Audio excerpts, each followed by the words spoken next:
Black Panther: Wakanda Forever just hit theaters across America. This is one of the biggest films of the year and expectations were really high. So, how did I feel about the film?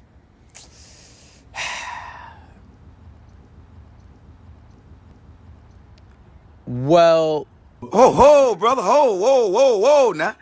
Everyone in this film did a phenomenal job and played their roles really well. Shuri did a great job of carrying the movie along with the supporting cast. In general, I think this movie is actually a crowning achievement given the circumstances, but those circumstances were very unfortunate, and unfortunately it could only be so good without the main character in my eyes.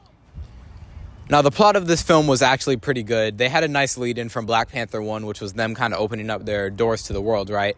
And Namor was actually a pretty interesting villain, although I do think the way that his arc ended was kind of boring and anticlimactic. The plot as a whole was kind of boring and anticlimactic in the way that it ended. I won't go into spoilers, but that's just how I felt. Namor as a villain wasn't a great foil to Shuri the same way was that Killmonger was to Black Panther. He was more like an obstacle, so he was a good villain. I just don't think that he was the best that Marvel had to offer. Now, one thing I do want to bring up, this isn't really a Black Panther specific issue, but I've noticed this across multiple Marvel movies now, and I just have to bring it up. The VFX work and lighting has been subpar at best lately. Now, I'm not a stickler for this kind of thing, but I know I'm not the only one who's noticed that the VFX work has just been kind of below average lately. Turn around and die. Turn around and die. It's not the biggest deal in the world, but it has kind of soured my view on Marvel and therefore this movie just a little bit. This is the same studio that gave us Infinity War and Doctor Strange, which had some really impressive and breathtaking VFX work. My theory is that they're just pushing out so many Marvel products in such a short time span that they just don't have the time to add that extra layer of polish these movies desperately need. And Lord knows they have the budget.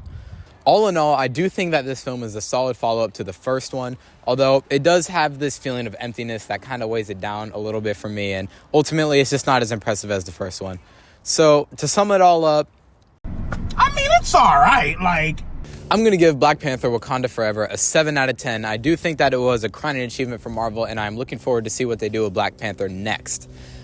But I always say it's always important to get another perspective, so let's hit the LMU streets and see what you guys thought about Wakanda Forever.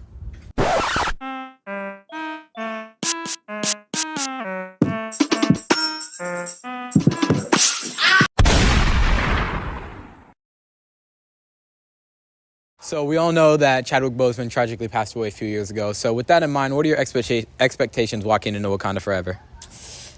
Okay, so I obviously know that they're going to play, it's going to play a huge role in this film. And I'm interested to see how they, interweave it with, the whole Wakanda universe and stuff like that. So, I mean, obviously, it's going to play a huge role. So I want to see how they do it, how they deal with it. Is there anything particular you want to see? Not really. Maybe, a Michael B. Jordan cameo would be nice, but... Do you think that Black Panther needed a sequel? I think it did. I think it'll provide a lot of people with closure, and because it was such a big, impactful cultural movie. I think having a second one, it could bring more people together. Absolutely. Yeah. So. Is there anything you want to see? Just one thing you hope that they do? Anything like that? No. I have no expectation. I mean, I really have nothing I want to see. But, I would like to see some just, nice, commemorative, little hints towards, the first movie and stuff like that. Is there anything you don't want to see? Don't mess it up. That's all. That's Gotcha. all. Just don't mess it up. That's valid.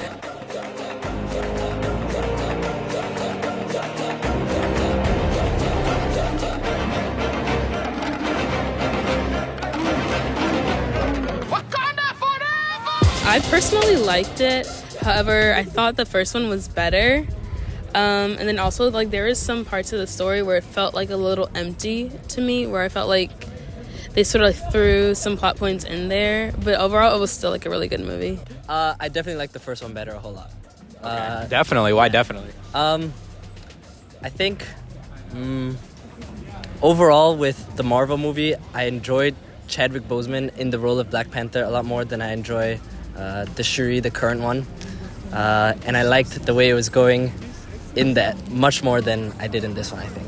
I'm really excited. I think so far I've known a lot of people have gone and they have such a good experience. They've gone a second time, and those are the best type of movies to me. Yeah. Just a cathartic experience, and I feel the first one really made a change in the Absolutely. industry, and Chadwick Boseman is just an amazing person, and I think that movie just kind of honoring that. I don't know. I think it'd be Yeah. a really nice thing. Yeah.